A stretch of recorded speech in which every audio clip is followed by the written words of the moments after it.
बात हम कर रहे हैं पश्चिमी उत्तर प्रदेश, जहां से चुनावों की शुरुआत होने जा रही है। पहला चरण और पहले चरण में पश्चिमी यूपी में ही वोट डलने जा रहे हैं और यही कोशिश हो रही है कि किसी तरीके से शुरुआत जिस उत्तर प्रदेश के जिस रीजन से हो रही है उसी को साधा जाए और सभी सियासी दल यहां पर ताल ठोक रहे हैं, अपनी अपनी जीत का दावा भी कर रहे हैं। राकेश त्रिपाठी जी, शुरुआत आप ही से कर लेती हूं क्योंकि धुआंधार प्रचार आप लोग कर रहे हैं। पश्चिमी यूपी में पूरी जोर आजमाइश आप लोगों की दिख रही है। फाइट बहुत टफ होने जा रही है। क्या वाकई समाजवादी पार्टी और गठबंधन जो बार बार कहते हैं कि हम इस बार सीधी टक्कर देने जा रहे हैं, वो तो कहते हैं हम जीत रहे हैं, फाइट बहुत टफ है? नहीं, फाइट बहुत टफ है सपा के लिए, आरएलडी के लिए, कांग्रेस के लिए, बसपा के लिए कि कैसे विपक्ष नंबर 1 बना जाए। कौन इसमें से ऐसी पार्टी होगी जो दर्जन भर सीटें प्राप्त करके उत्तर प्रदेश में विपक्ष नंबर 1 होगी। देखिए, भारतीय जनता पार्टी 350 सीटों के लिए प्रयास कर रही है। 325 सीटें पिछली बार हम जीत चुके हैं और हम अपने रिकॉर्ड को तोड़ करके एक नए रिकॉर्ड गढ़ने के लिए पूरी ऊर्जा के साथ तैयार हैं।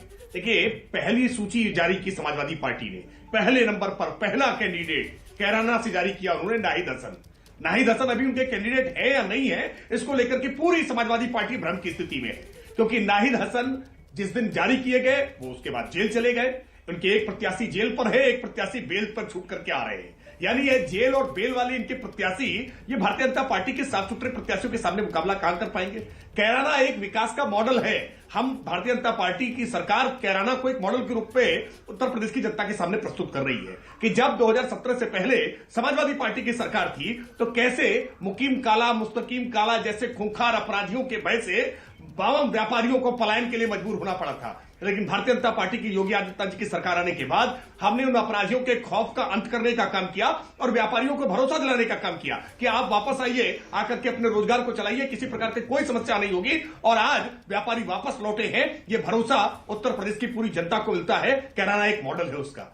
इसी पूरी पश्चिमी उत्तर प्रदेश में नोएडा एक सीट है, नोएडा एक जिला है। नोएडा एक जिला है जिसको लेकर के अंधविश्वास अखिलेश यादव जी, मायावती जी, मुलायम सिंह जी सब फैलाते रहे कि जो नोएडा जाएगा उसकी सत्ता चली जाएगी, वो मुख्यमंत्री नहीं रहेगा, उसकी कुर्सी चली जाएगी। लेकिन योगी आदित्यनाथ जी जब इस सन्यासी कुर्सी पर बैठते हैं तो इस अंधविश्वास को दूर करने का काम करते हैं। कई बार नोएडा जाकर के नोएडा को विकास की योजनाओं से जोड़ने का काम करते हैं। और आज वो नोएडा जहां मोबाइल के असेंबलिंग की केवल 2 फैक्ट्रियां हुआ करती थी, आज 140 से ज्यादा फैक्ट्रियां वहां हैं। दुनिया की सबसे बड़ी आज मोबाइल की कंपनी सैमसंग, उसका सबसे बड़ा आज प्लांट वो आज नोएडा में खुला हुआ है। देखिए, आप पूरे पश्चिमी उत्तर प्रदेश को आप देखेंगे तो आज गन्ना एक महत्वपूर्ण मुद्दा है, लेकिन समाजवादी पार्टी के लिए जिन्ना महत्वपूर्ण मुद्दा है। इसीलिए अखिलेश यादव जी सरदार वल्लभ भाई पटेल जी की जन्म जयंती के दिन मोहम्मद अली जिन्ना का जिक्र छेड़ते हैं, लेकिन हम गन्ने पर बात करेंगे। क्योंकि मायावती जी की सरकार के समय में 17 चीनी मिलों को बेचने का काम बसपा सरकार कर रही थी। समाजवादी पार्टी की सरकार में 4 चीनी मिलें इन्होंने बंद करने का काम किया था, लेकिन हमने पिपराइच की चीनी मिल खोलने का काम किया है, मुंडेरवा की चीनी मिल चालू करने का काम किया है, 20 चीनी मिलों को विस्तारित करने का काम किया है। 45,000 करोड़ रुपए का गन्ना मूल्य भुगतान बहुजन समाज पार्टी की सरकार ने किया था। 92,000 करोड़ रुपए गन्ना मूल्य यादव कहते हैं कि जो हम लोगों ने शुरुआत की उन्हीं को आप आगे बढ़ा रहे हैं। 1,55,000 करोड़ रुपए गन्ना मूल्य भुगतान ने किया है।